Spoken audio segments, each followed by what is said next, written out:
Hey, what's up, everybody? Or anybody for that matter. It's old wrinkly Chin here again. And thankfully I've only got one these days.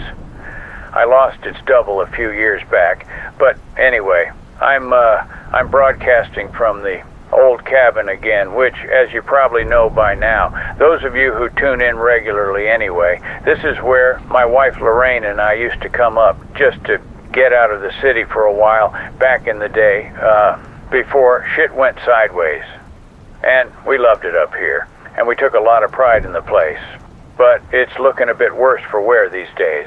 I've got other priorities now, and giving the place a new lick of paint isn't one of them. But anyway, I hope you're doing all right out there, hanging in there one more day, getting your 5 fruit and veg in. Remember that? Make sure you have your 5 fruit and veg. My wife was always on to me about that. And I used to say, listen, Lorraine, my extra chin would never survive that. Do you have any idea how much crap I've had to shovel down my throat over the years to get this beautiful mass of wobbly fat deposit hanging off my face? And then she would just sigh and say something like, oh, shut up, Howard. You're not funny. You're just fat. And then she'd maybe try and hit me with a brush or something, depending on what mood she was in.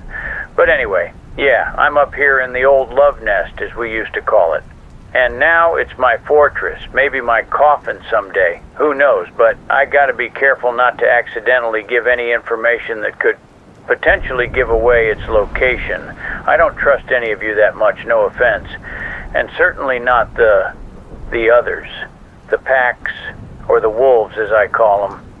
Of course, these people used to be accountants and bankers, teachers and shop assistants, people from all walks of life, but they're just savages now, and they're out there somewhere looking for their next meal. And I'd prefer if it weren't me. The scent of wood smoke, or a faint trail, even a broken twig. And they can suss out pretty quickly where you're hiding out. And once they're close, you're done. But just in case the day comes when they do get too close, I've made sure the cabin and the surrounding area is a lot less welcoming than it actually looks. Got a couple of bear traps and tripwires with bells, a few sharpened stakes under some loose ground, that sort of thing. Pretty nasty stuff, but God, I hate these stormy, rainy nights. It makes it a lot more difficult to hear any movement outside. And if the bells connected to the tripwires rang, I'm not sure I'd even hear them. The rain just muffles everything. And the goddamn thunder, too. Normally I'm tuned into every little sound out there, but not tonight, and it makes me very anxious. You start to imagine things and see things out the corner of your eye. It just really puts me on edge. And for good reason, because I haven't mentioned this before, but yeah, I'm going to tell you, just to get it off my chest. I had some visitors a few weeks back, a young couple. They were maybe in their late 20s, I guess. They were skinny as beanpoles and just terrified looking. You could see the desperation in their eyes, and just literally etched across their faces. But anyway, they'd seen smoke from my chimney, and they were smart enough to keep their distance at first, and then they called out, said they were just looking for a bit of help or whatever, some food maybe, if I had it to spare. And they seemed decent enough. I didn't feel a threat or nothing, no bad vibes or nothing like that. But they said their names were Nathan and Sarah. And he was a kind of tall guy, sort of fidgety, nervous, I guess, not knowing what to expect. And she was pretty small, very, very nervous, didn't talk all that much. He did most of the talking, all of it actually. But anyway, he said they'd lost everything, their farm, their family, and they were just wandering, not headed anywhere in particular, just set out on foot hoping for the best.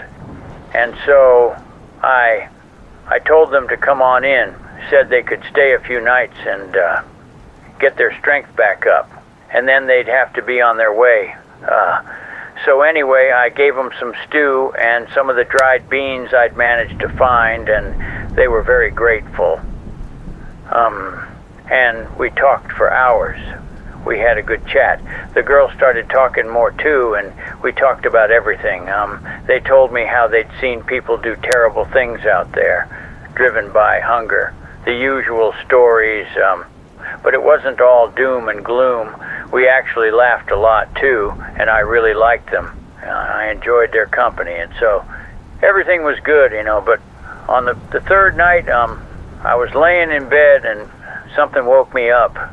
I don't know what, but something, and I was laying there and I could hear Nathan and Sarah whispering, and so I was curious what they were saying, and I thought if they think I might be awake, they might stop talking, so I started lightly snoring, pretending I was sleeping, and I listened very closely, and I'll be honest, I couldn't make out much of what they were saying, but without a doubt, I heard it as clear as day.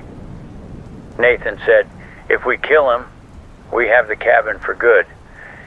And she just replied with, okay, and I swear I heard it as clear as day.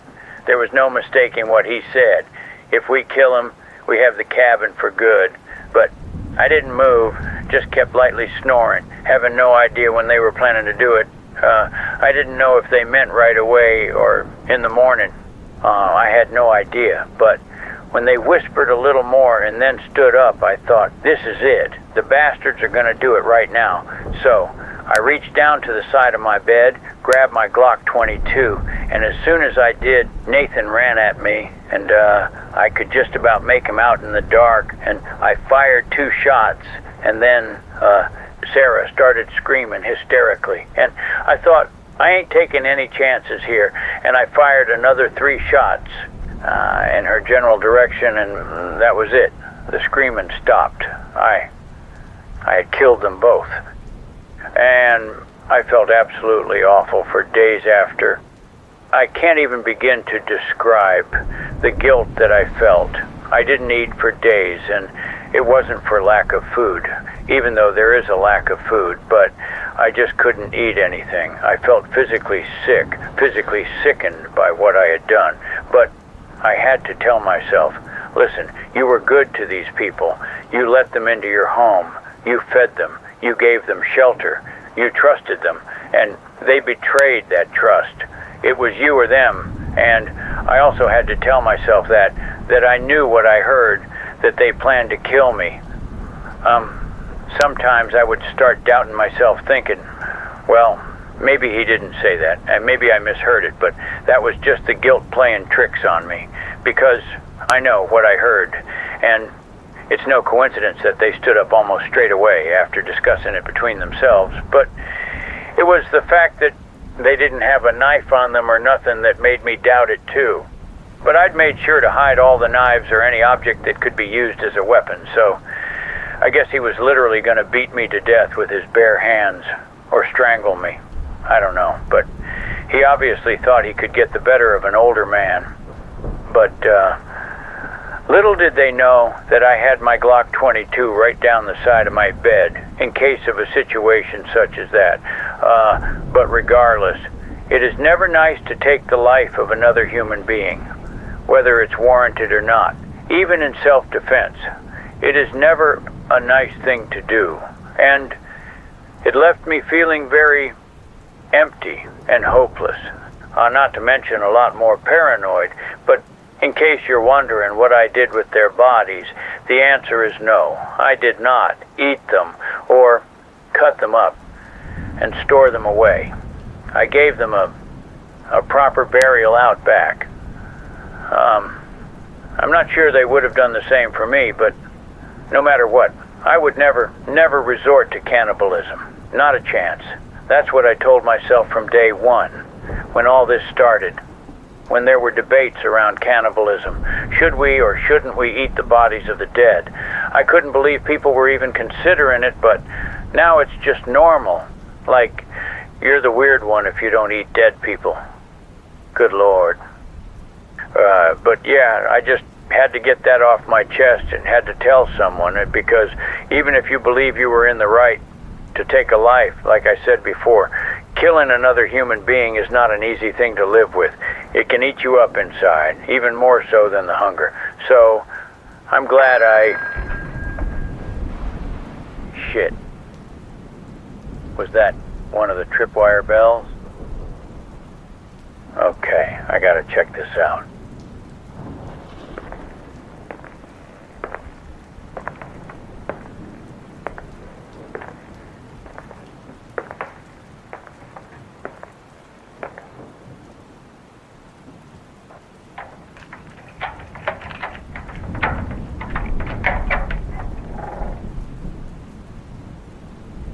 Hello?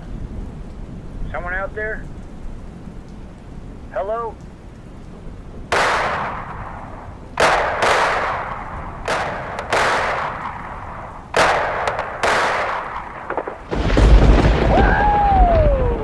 I got him! I got the old son of a bitch! That was a lucky fucking shot! Come on! Hey, be careful, man! He could have set up traps! Ah! Oh, fuck! Ah, my fucking leg! I fucking told you, man! Bear trap! Oh, fuck!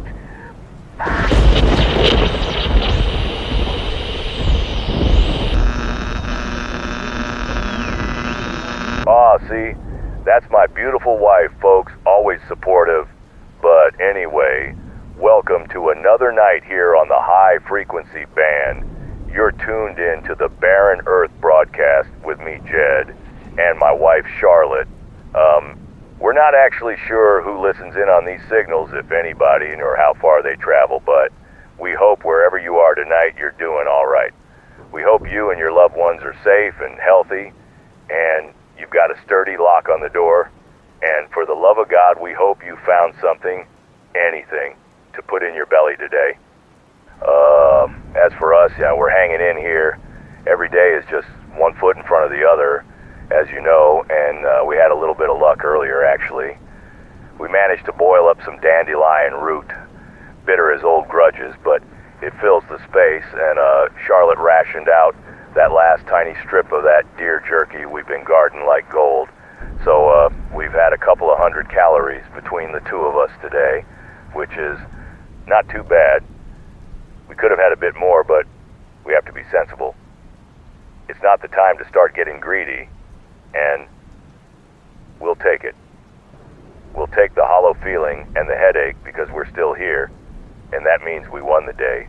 That's all that matters. Now, if this is your first time listening to us rambling out here in the dark, well, welcome to the Madhouse. We do this every night around this time just for something to do, to keep ourselves occupied or distracted, or both, but mostly it's me who does the yakking, and Charlotte usually just rolls her eyes at 90% of the ridiculous things I say. Basically, yeah, that is a large part of my role on this show. Yeah, we just talk things out. We say whatever comes to mind. Sometimes we throw out some theories, some wacky theories, as those who've listened before will already be aware of, because that's the thing. You spend a lot of time sitting around trying to conserve energy, so you got a lot of time to think, and so, yeah, sometimes your brain just starts concocting all kinds of crazy shit, and you start bouncing those ideas or theories off somebody else, and they're like, holy shit, man, I was thinking the same thing. And then you start going down the rabbit hole. But anyway, as you know, there's 11 of us here in our little community, and we all help each other out in whatever way we can. And it's just great to have other people around you, and people you can trust. People we've both known for a very long time, so and it's not just about helping each other out with whatever food we can get, but there's safety in numbers. That's the main thing. You've got this added security because not too far away, past our little perimeter, it's just pure chaos and desperation. So you need that small community, that wall of faces, just for the extra security against any outsiders. We had a bit of a scare 2 nights ago. Nothing major, just some shadows moving too quick near the creek bed. We fired a warning shot, wasted a shell, but it was worth it, and they ran off. I mean, of course, maybe they meant no harm, but we just can't take that chance. So, anyway, I was talking to Doug this morning, the guy I mentioned, who is part of our little setup here, and Doug, he's a good thinker. But anyway, we were sitting there, staring into the mud, trying to figure out if there were any signs of life, any sign of a green shoot, anything that hasn't succumbed to the rot, basically. And Doug, he brings it up. He says, it just doesn't make sense. It does not make sense. And that got us talking about the black rot itself. So, now you all remember the official narrative, right? Back in the early months when the news channels, those that were still running anyway, were peddling the story.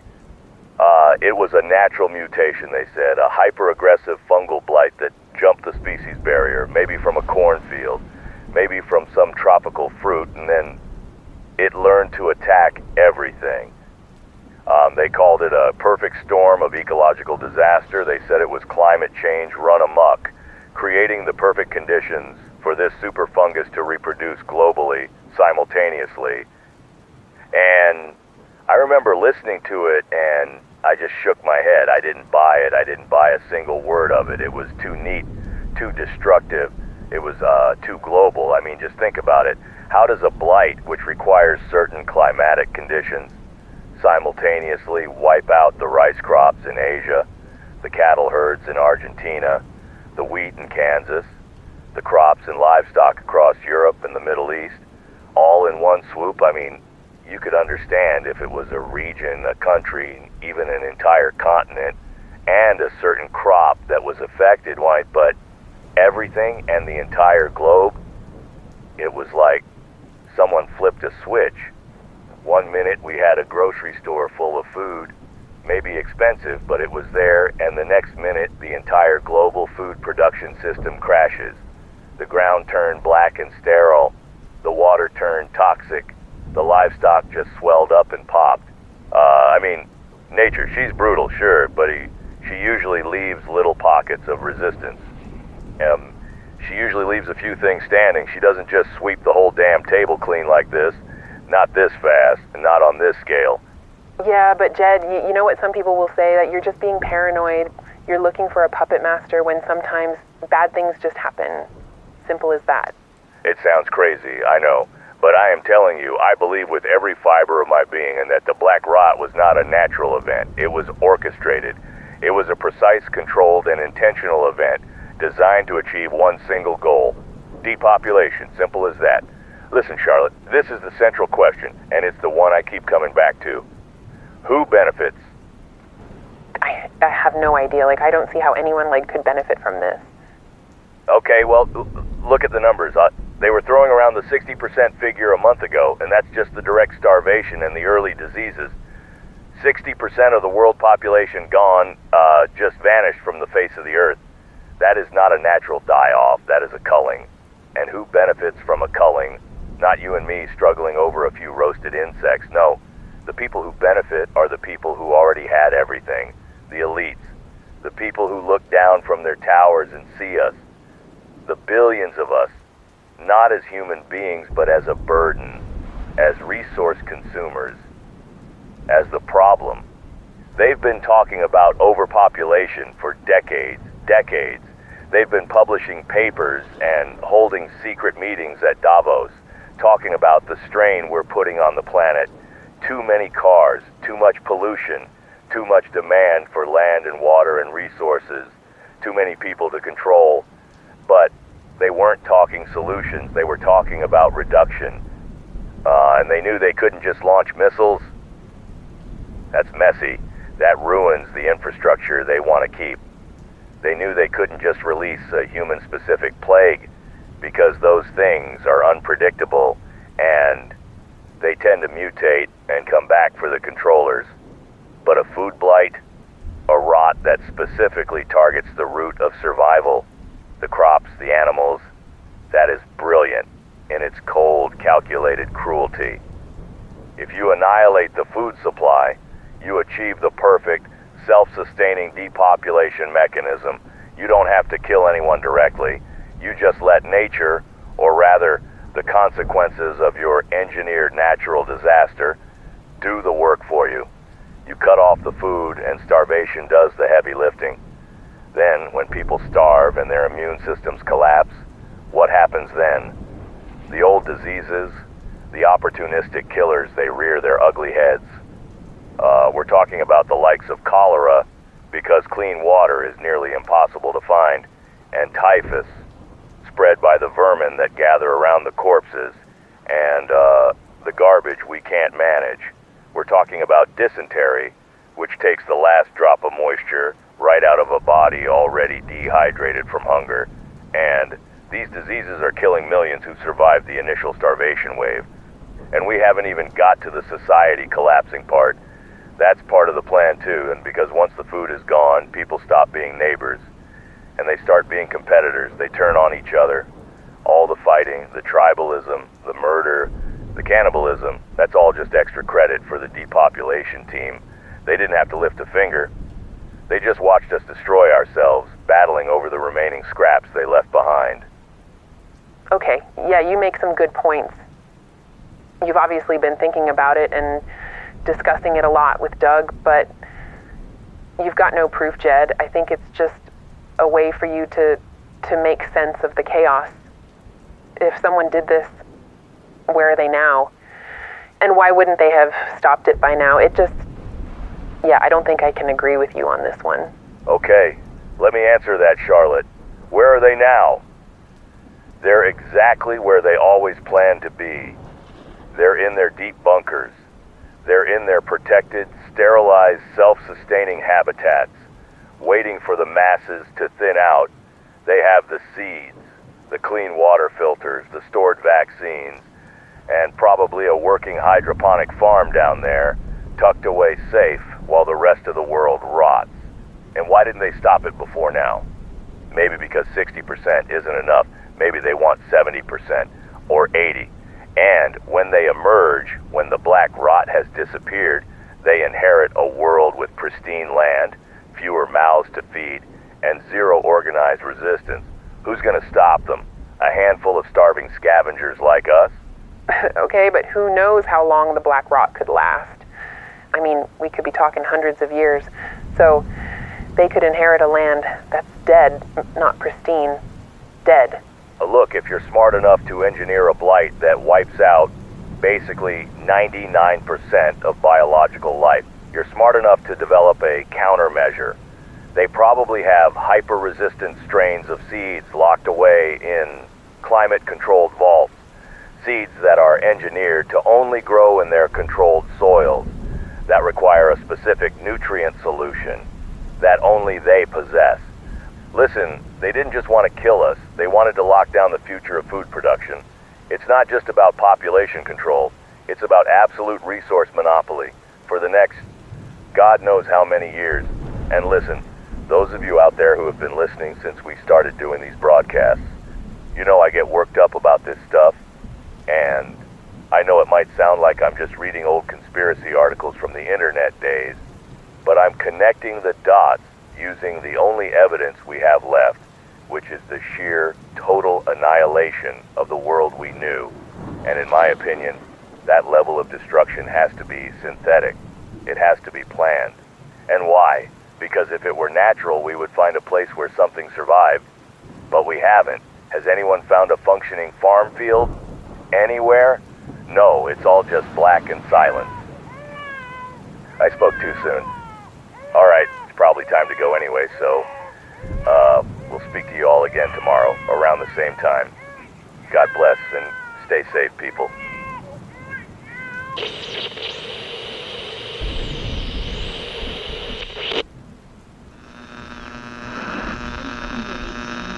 What's up, fuckers? It's the fucking Cannibal Crew here, and we're on the road on the fucking hunt. So listen, bitches, no matter how deep you hide in them woods, we're gonna sniff you out like the fucking prey you are. We already got 3 fuckers tonight, and whoever's listening, you might be next. Survival of the fittest, motherfuckers. You city folk think you can just waltz the fuck in here, fat fucking chance. You're in cannibal country now, and you're on the fucking menu tonight. And listen, We got a sweet spot picked out, easy pickings. Gonna be simpler than roasting marshmallows over a fucking campfire. You best believe we're gonna savor every last drop of you. I ain't even kidding. I love me a big lump of human ass. But you know what's my favorite part? The eyes. When they fucking pop, once they pop, you can't fucking stop. So here's the deal, you pathetic fucking hideaways. The cannibal crew are fucking coming, and there ain't a damn thing you can do to stop us. Are you scared? Yeah, you fucking should be, 'cause we're coming, fuckers. Hey, my name is Haley Shawcross, and I'm 14 years old, and I'm really scared at the moment, because my dad died yesterday, and I was alone all night, and I don't know what to do. It was just the two of us. My mom died about a year ago, and we had a dog. But our dog died too, and my dad, he wasn't feeling very well. He wasn't talking to me much, and he was very tired, and he didn't wake up yesterday morning. I thought he was just sleeping, but when I felt him, he was really cold, and he wasn't breathing. He was just cold, and I really need him, and now I don't have anyone. So I'm just using the radio to try and contact someone. My dad said I should never do that because we could give away our location and attract the wrong people, but I don't know what else to do. I've got no food and just a little bit of water. Me and my dad used to go out and try and find something to eat, but I don't know what to look for, and we hardly found anything anyway, and anything we found, my dad just gave it to me, even though I tried to tell him to eat something, but he'd just have a little bit and give the rest to me.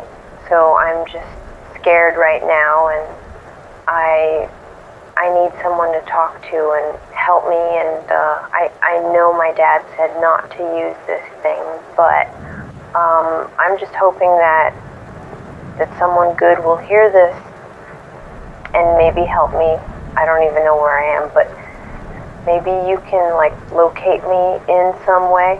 There's a lot of like electricity pylons, I think you call them, and I'm in an old barn house that's kind of rusty, and I just don't want to spend any more time here alone. So if you hear this, can you please try and find me? And if you do, thank you. I would be really happy if you could do that, because I'm nervous about going outside with like all the people out there who could do something bad to me. My dad said if anything happens to him, not to go out, but I don't know what else to do. So that's why I'm using the radio. So please help if you can, and please don't hurt me, because I'm just looking for some help, and I don't want anyone to do anything bad to me. So thank you for not doing that, and okay, thank you, bye.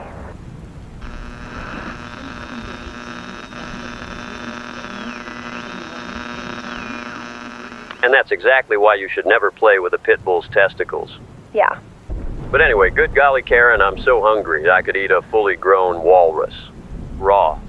Just wrap it up in a giant tortilla and cram that big blob of sea blubber right down my neck. That's how hungry I am. Yeah. And like I've said before, it must be extra difficult for you because you had a massive appetite before all this happened. Ooh, don't even get me started, Karen. I would have devoured anything. Bird or beast, man, woman, or child. Yeah. And of course, Meredith left you as a result. She did. I got terribly drunk one night and tried to eat her.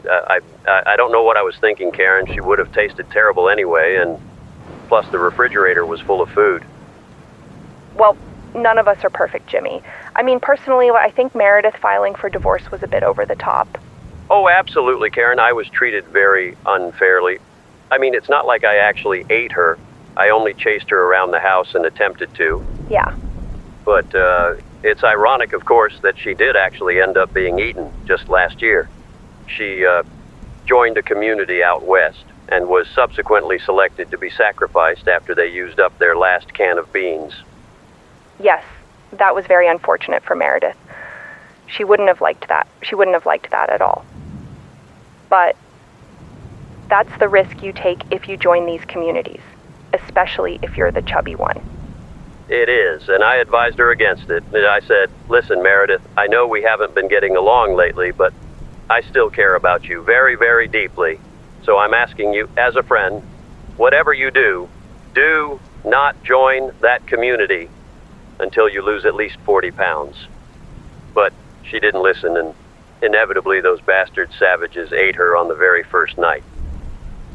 Good golly, Jimmy. Meredith walked herself into a right old pickle. A pickle indeed, Karen. A pickle indeed. But Meredith, wherever you are right now, whether it be up above or quite possibly in a freezer, I just want you to know that I did love you, and maybe I didn't always go about showing it in the right way because I'm so goddamn masculine and emotions are gay, but Meredith Waxmore, you will always hold a special place in Jimmy's heart. Oh my God, that is one of the most beautiful things I've ever heard, Jimmy. I didn't know you had it in you. Oh, it's in there somewhere, Karen. Don't be fooled by this granite fortress of pure alpha male muscle, the perfectly chiseled jawline, or the sheer, undeniable power radiating from my biceps. Biceps that make lesser men weep and women weak at the knees. Because deep down, beneath the six-pack and all the chest hair, I've got the fragile, shimmering heart of a beautiful unicorn, perpetually smelling of honeysuckle and unadulterated love. Oh my God. But anyway, this place is a mess, Karen. You should probably get back to work. Yo, what up? This be DJ Apocalypse Emergency Response Unit, and me and the Fluffster currently be headed southwest in a slightly northeasterly direction, and we just got word through the waves that there be a 14-year-old girl in desperate need of assistance, and she say she be holed up in an old rusty barn, which, being honest, could be any place in this motherfucking dump, but she said there be electricity pylons nearby, and I think I know where that might be, and we not too far away now, so me and the Fluffster be headed that direction right now to see if we can locate her and give her some food and shelter. And we currently got an 86-year-old grandma in the back of the truck who we just found collapsed on the side of a dirt road about 15 miles back. She be all dehydrated and malnourished and shit, so we're gonna try and restore her to her former glory, get some water on that old crusty flour, maybe iron out a couple of them wrinkles. We also got a middle-aged male, a possible female with a beard that DJ Fluffy Pussy currently be curled up on, providing that much-needed warmth and general feeling of comforting fluffiness that you be needing when you be damp, cold, and possibly dead. And because whatever that thing is, it ain't giving off no life vibes, and it's creeping me the fuck out. But, yo, I think I see the old rusty barn just ahead. There's a couple of pylons running alongside it, and I think that's it. Yeah, that's gotta be it.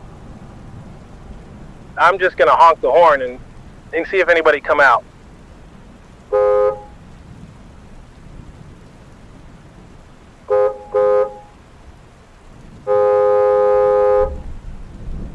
Yo, hold on, I see somebody, and I think that's her. Hey, are you Haley? Yeah. Yo! DJ Apocalypse's emergency response unit here. Is it okay if I come over to you? Yeah, okay. Alright, great. Hold on. Yo, we have successfully located Haley, so we're gonna help this young lady out, get her somewhere safe and secure. So talk to y'all later. DJ Apocalypse over and out. And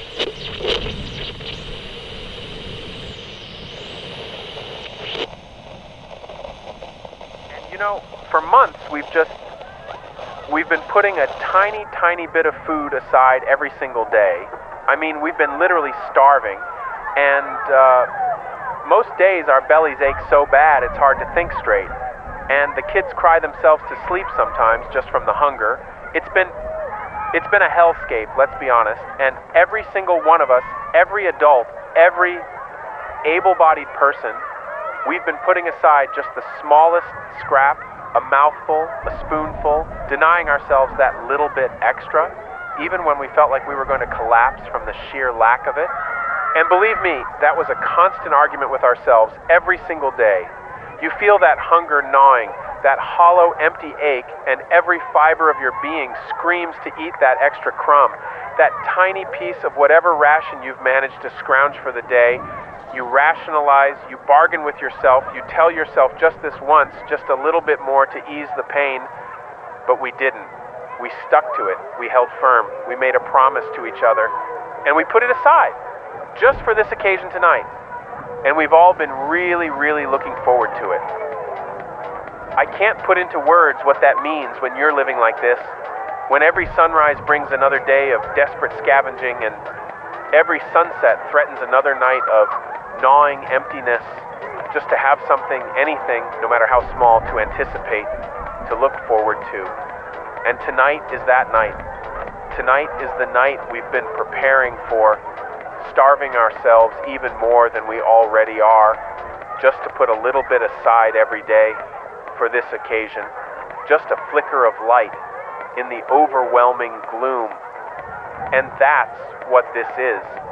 We're not celebrating anything specific, not a birthday, not an anniversary, not a harvest. We all discussed it a few months back, huddled around a dying fire. We decided we needed something to give us hope. Just something to hold on to, a reason to keep going, beyond just the primal instinct to survive. We needed a date, a specific, tangible point in the future to aim for a sort of collective goal that wasn't just survive one more day. We needed a promise to ourselves, a pact that we would get through the next weeks, the next months, even if it meant feeling that hunger a little more acutely, that exhaustion a little bit deeper. We just etched it into our minds, a small shared desire that kept us going, and so we picked a date. We picked tonight, and here we are. We're finally here, and it feels momentous, like reaching a summit after a long, impossible climb where every step was agony, but the view, even if just imagined, kept you pushing forward. I mean, we don't have much.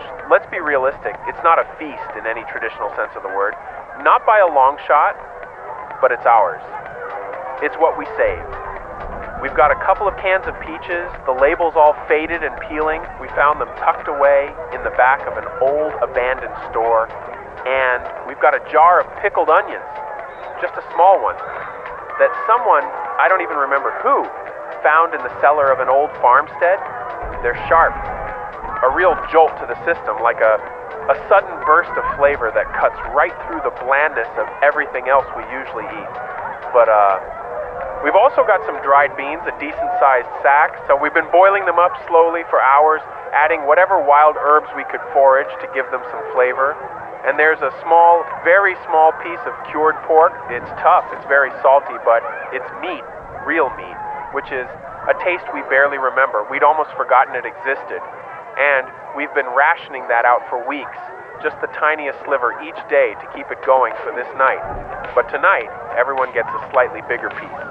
And get this, someone, bless their heart, managed to find a half-eaten packet of stale crackers. They're a bit soft, a bit dusty, but you crush them up, maybe with a few drops of water. And they're pretty good, actually. See, they offer a bit of texture, a different kind of mouthfeel. And we've even got a small jar of homemade jam. It's made from wild berries we've been collecting for months, simmering them down over the slowest, most careful fire, adding any little bit of sugar we could spare from what little we had. It's dark, almost black, but it tastes friggin' awesome.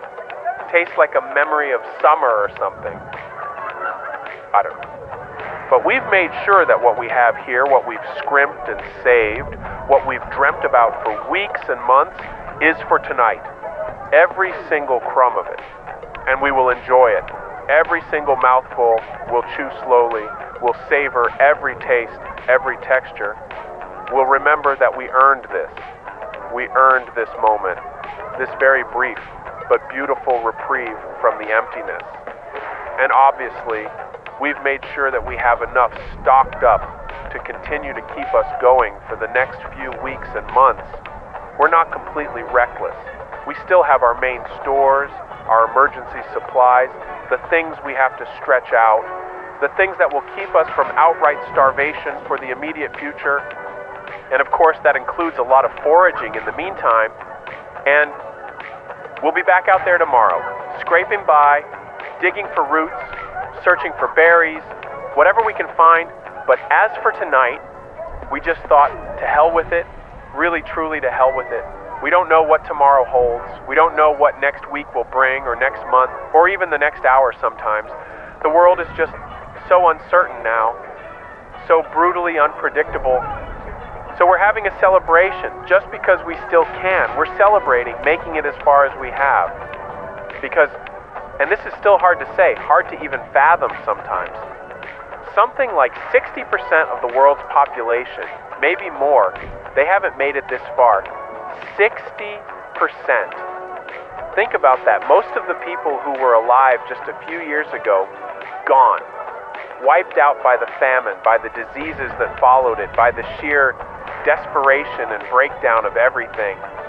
And many among our own community too. They didn't make it either, unfortunately. And that's a heavy weight we carry. Every single one of us. So I guess we're kind of celebrating their lives too tonight. Remembering them, honoring the fact that their sacrifice, their passing, it sharpened our resolve, made us even more determined to survive, to cherish what we have, and their memory is here with us in the laughter, in the shared food, in the defiant pulse of life that beats strong in this little gathering, and so they're not forgotten, not ever. Their stories are woven into ours. So we remember them tonight in this fleeting moment of joy. And as you can probably hear, we've got some music pumping in the background and people are dancing, some of them pretty terribly actually, but who cares? They're having a great time. They're moving to the rhythm, letting go, even if just for a little while, of the constant weight, the constant fear. And as for the kids, they're just so hyped up, so happy. They're running around, chasing each other, playing some game I can't quite make out in the flickering light of our makeshift lanterns, but they're smiling and they're laughing. Real, honest-to-God laughter, bright and clear, the sound of childhood, of innocence, a sound I thought was lost forever. It's a sound I haven't heard properly in I can't even remember how long, years probably, and their smiles, they're just so wide, so hopeful and unburdened, even if just for tonight. And that's how kids should be, smiling and laughing, not constantly hungry, not constantly tired, not constantly worried about where the next meal comes from. And seeing them like this, it's just everything. It gives you fuel when you think you have nothing left. It reminds you what you're fighting for. And I'm so glad we did this. This was worth all those extra belly aches, all those pangs of hunger we felt from denying ourselves those tiny portions for this occasion. It was worth the sleepless nights, tossing and turning with an empty stomach, listening to the wind howl outside and wondering if we'd even see the morning. Every single one of those desperate moments, every single sacrifice, it was absolutely worth it. To see these faces, to hear these sounds, to feel this spark of life, this defiant joy. And we've even got a pretty nice setup considering everything. We've managed to create a little makeshift marquee of sorts. It's made from salvaged tarps, old blankets, bits of corrugated iron we found on the outskirts of the ghost town we passed through a few months back. It's patched together, looks a bit ramshackle, but it's sturdy. It's protecting us from the elements, which is good. And this is just This is the happiest day I've had in so many years. I can't even remember the last time I felt this lightness, this genuine joy, this sense of communal warmth. It's been so long since I felt like I wasn't just existing, just surviving, and tonight I feel alive. And I know everyone here is feeling the same way. And it gets even better. Yet we've got a couple of bottles of liquor that we found hidden away deep in a forgotten pantry, probably left by someone who never made it out. And we're actually not sure what it is. It tastes a bit like rocket fuel, probably some homemade ethanol or something someone brewed up, but we're really gonna feel it because our bodies aren't used to anything but the bare minimum these days, so a couple of sips are probably going to hit us like a sledgehammer. But we're just going to enjoy it, every burning sip, and we're going to laugh until our sides hurt, sing until our throats are raw, dance until our feet ache, and just have a great time. Because who knows when we'll get the chance to do this again, if ever. But the atmosphere is just, it's awesome. It's beyond words. Seeing everybody like this, seeing the weight lifted from their shoulders, even just for a little while, hearing the music, the laughter, the quiet murmurs of conversation that aren't about hunger or fear or death. It's just, I can't even put it into words. It's like, for tonight, we're remembering what it means to be human again. What it means to have joy, to have companionship, to have something beyond mere existence. It makes you realize what we've lost, but also what we still have and what we can still create. Small pockets of defiant happiness. And I wish everyone out there, wherever you are, whoever might be listening, I wish you could feel this hope. It's a promise we made to ourselves, and we kept it. And that feels like a victory, a real victory in a world that's known nothing but defeat for so long. And it makes you start to think, maybe, just maybe, if we can do this, if we can find this moment, then perhaps there's more to come. Perhaps there's a dawn beyond this endless night. And right now, I feel like there is. Oh my God, get down! Get